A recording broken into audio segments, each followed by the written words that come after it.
So here we go. We've done a very big study in 18 countries and 10 product categories, ranging from financial services and automobiles all the way through to laundry detergents and instant coffee. And I'm taking a very prosaic example, and I want to show you how we will use these sorts of mechanisms to identify what needs to be done to get a brand to grow. We start just by having a look at the market shares. It's a market share-orientated approach. It's not a segmentation. And Maxwell House has a 13.1% market share, and Nescafé, which is an absolutely incredible achievement. Anybody who markets, this is packaged goods. It's as easy as doing that to buy something different. To get to 74%, you've got to recognize there are geniuses behind the marketing of this brand in China. Anyway, Maxwell House is the number 2, and it's sitting at 13.1%, and that's where we'll start. But now what we'll do is we'll have a look at equity gaps. We'll identify the difference between what people want to do and what they're actually doing, and we'll see where the money is going. And when we do that, we discover that Maxwell House has the potential to increase its market share by very nearly 20%, and Nescafé is actually under pressure if people could only find out how to cause that flow to happen. When we look at the market share flows from all of the brands, and this is market share flows, not people, because remember, a person can stay your customer, but they give money away.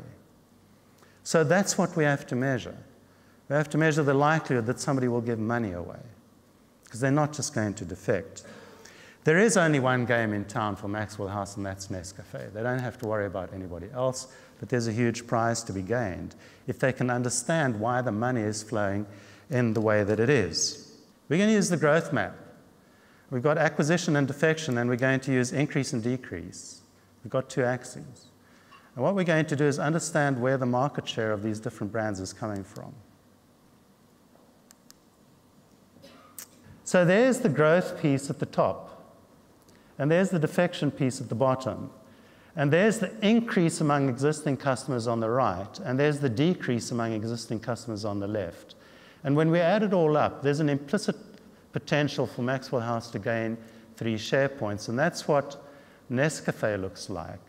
And when we add all these implicit flows up, there's an implicit potential for it to lose 13.5 share points. And then we're going to make it easier for you by making these colors.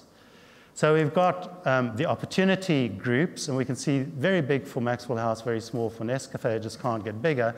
And we've got the at-risk groups, the market share that's at risk. And now we need to understand why. And we're going to understand why by focusing in on the people that are vulnerable and the share that is vulnerable. They're not going to stop buying Nescafé, but they want to spend more money on Maxwell House.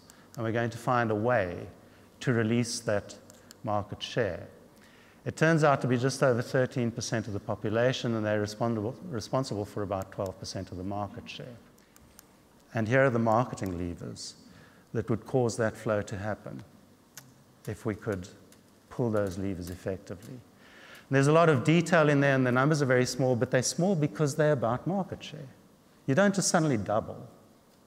These are levers that have to be pulled really intelligently, but the levers make a huge difference. And it turns out that there's one set of levers that would unlock 1.5% of the 3%, and it's all pack related. It's about being easier to find where I shop, it's about nicer looking packaging, it's about being available in a single pack, because I'm poor, and I can't just buy a premium brand, but if you give it to me in smaller packs, I will buy it. And then we look at the messaging that goes with that. And this is, for me, a stunning, this is sort of like basic research. It's probably really boring, but it's a stunning picture.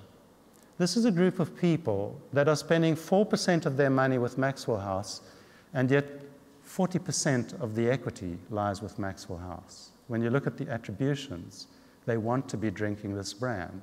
There is a massive gap between desire and what's actually happening. And what's driving the Maxwell House brand is special occasions and all the rest of it. So we need packaging innovation because we need greater visibility on the shelf, we need greater appeal on the shelf, and we need smaller packs so that people can buy both.